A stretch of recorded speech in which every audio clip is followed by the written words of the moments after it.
Hello guys, this is Kushi from Dial Easy. Today in this video we will discuss about the scope of amendment in the constitution. कि amendment का क्या scope होता है अगर हम बात करते हैं जो amendability होती है इंडियन कॉन्स्टिट्यूशन के अंदर. So the present position अगर हम देखेंगे in the parliament under the article 368 can amend any part of the constitution including the fundamental rights, but without affecting the basic structure constitution. जो भी हमारा बेसिक स्ट्रक्चर होता है कॉन्स्टिट्यूशन का वो इफेक्ट नहीं होना चाहिए, otherwise the parliament can amend any part of the constitution.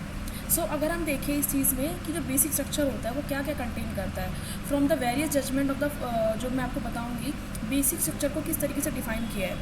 So the supremacy of the constitution ये होता है आपका बेसिक स्ट्रक्चर डॉक्टर है, ये इसी के अंदर आता है. And welfare of the state, welfare which is social and economic justice जो होता है आपका वो आता है आपका बेसिक स्ट्रक्चर के अंदर.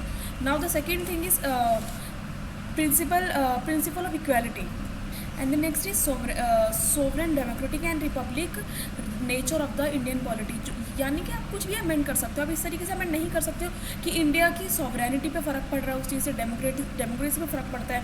अगर हम मान लीजिए आप उसमें टेन्योर डाल देते हैं कि जो अगली जो क्या कहते हैं जो भी जो भी पार्टी एक बार अपॉइंट हो गई है वो कम से कम ये समझ लिए इनडेफिनेट टाइम के लिए वो हो चुकी है, तो आप इस तरीके की चीज़ें उसमें अमेंड नहीं कर सकते हो.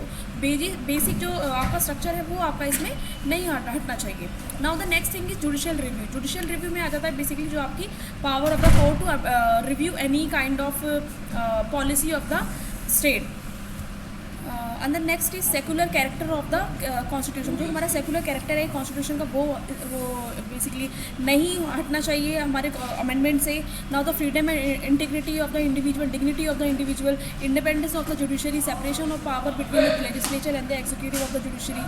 पार्लियामेंट सिस्टम जो है हमारा नहीं इफेक्ट होना चाहिए. लिमिटेड पावर जो पार्लियामेंट को दी गई है उसके अमेंडमेंट्स करने की वजह से कोई दिक्कत ना हो. Rule of law, federal structure of the constitution, these are the basic structure doctrine. इसमें और भी चीज़ें हैं जो आप आगे जाके जजमेंट में देखेंगे. So this is all about this video. In the next video will discuss about the new topics. Thanks for watching this video.